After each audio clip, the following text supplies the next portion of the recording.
सर्व शिक्षक बंधू भगिनींचं पुनश्च एकदा माझ्या यूट्यूब चॅनलमध्ये हार्दिक हार्दिक स्वागत आहे। तर बघा, बदली विषयीची आजची जे काही अपडेट आहे, आजची जी काही परिस्थिती आहे आणि शासनाने ठरवून दिलेलं जे काही वेळापत्रक होतं, या वेळापत्रकाचा आणि आजच्या परिस्थितीचा विचार करून आपल्या ज्या बदल्या आहेत या साधारणपणे किती तारखेपर्यंत होण्याची शक्यता आहे याची माहिती आज आपण या व्हिडिओमध्ये पाहणार आहोत। त्या अगोदर जर आपण या यूट्यूब चॅनलवरती नवीन असाल तर चॅनलला सबस्क्राइब करून घ्या, व्हिडिओ आवडल्यास लाईक व शेअर जरूर करा। तर बघा, आजची जी परिस्थिती आहे, आज दिनांक 30 जून 2025 आणि आताचा सध्याचा जो टप्पा चालू आहे तो म्हणजे CO2 टीचर केस क्लोज हा टप्पा सुरू आहे आणि याची शेवटची तारीख ही 4/7/2025 अशी आहे। आणि बदलीचं जे काही शासनाने ठरवून दिलेलं वेळापत्रक आहे, या पत्रकानुसार जर पाहिलं तर आताचा सध्याचा जो टप्पा आहे याच्यानंतर पुढील जो टप्पा असणार आहे तो असणार आहे बदली पात्र संवर्ग 1 संवर्ग 2 यांच्या याद्या प्रसिद्ध करणं। आणि हे याद्या प्रसिद्ध करण्याचं जे काम आहे हे पुढे म्हणजेच 4 तारखेनंतर 5 तारखेला या याद्या साधारणपणे प्रक्षेपित केल्या जातील। त्याच्यानंतर टप्पा क्रमांक 1 यामध्ये रिक्त पदाची यादी तयार करण्यासाठी शासन निर्णय जो दिलेला आहे, या शासन निर्णयामधील 4.1 नुसार टप्पा क्रमांक 1 प्रमाणे रिक्त जागांची यादी प्रसिद्ध करणे हे जे काम आहे हे परत आपले 6 जुलै या दिवशी पूर्ण होऊ शकते।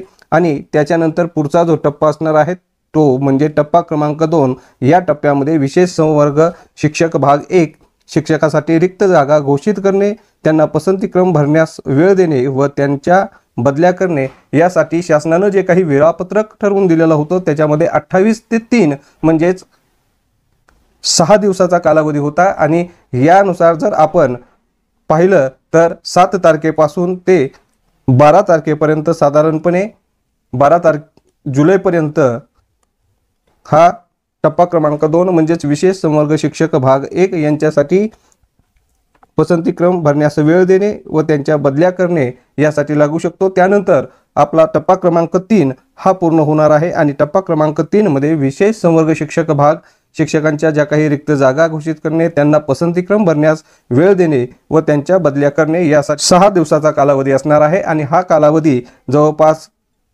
13 जुलै पासून सुरू होणार आहे आणि 13 जुलैपासून 13, 14, 15, 16, 17 आणि 18 जुलैपर्यंत संवर्ग 2 यामधील जे शिक्षक आहेत यांना पसंतीक्रम भरण्यासाठी वेळ देणे व त्यांच्या बदल्या करणे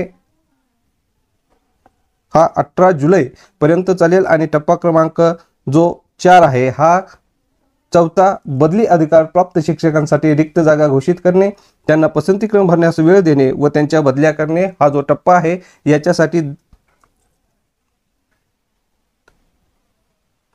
6 दिवसाचा कालावधी असणार आहे। आणि हा 6 दिवसाचा कालावधी जवळपास 19 जुलै पासून सुरू होऊन तो 24 जुलै पर्यंत राहणार आहे। त्यानंतर जो टप्पा क्रमांक 5 असणार आहे, या 5व्या टप्प्यामध्ये बदलीस पात्र शिक्षकांच्या बदल्यासाठी रिक्त जागा घोषित करणे, त्यांना पसंतीक्रम भरण्यास वेळ देणे व त्यांच्या बदल्या करणे हा सुद्धा टप्पा 6 दिवसाचा असणार आहे।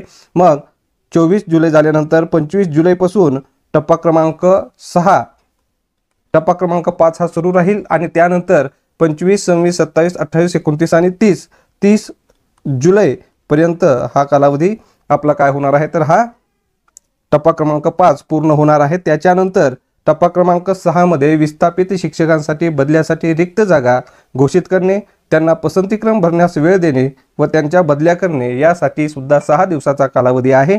आणि हा 6 दिवसाचा जो कालावधी आहे तो 31 जुलै पासून ते 5 ऑगस्ट अशा प्रकारचा राहण्याची शक्यता ही या ठिकाणी वर्तवण्यात येत आहे। आणि त्यानंतर टप्पा क्रमांक तो 7 आहे, तो म्हणजे अवघड क्षेत्रातील रिक्त जागा भरणे, अवघड क्षेत्रातील रिक्त जागा भरणे। आणि याच्यासाठी जो वेळ आहे तो 28 ते 31 मे पर्यंत शासनाने दिलेला होता। आणि आजची जर परिस्थिती बघितली तर तो 6 ऑगस्ट पासून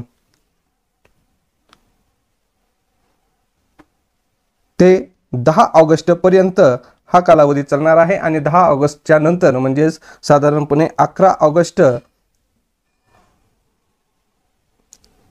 ऑगस्ट रोजी सर्व शिक्षकांची कार्यमुक्ती ही या ठिकाणी होऊ शकते। तर अशा प्रकारचा अंदाज, जर या बदल्यामध्ये कुठल्याही प्रकारचं विघ्न आलं नाही, कुठल्याही प्रकारची न्यायालयीन बाब जर आली नाही, तर अशा प्रकारे ज्या बदल्या आहेत या बदल्या होऊ शकतात।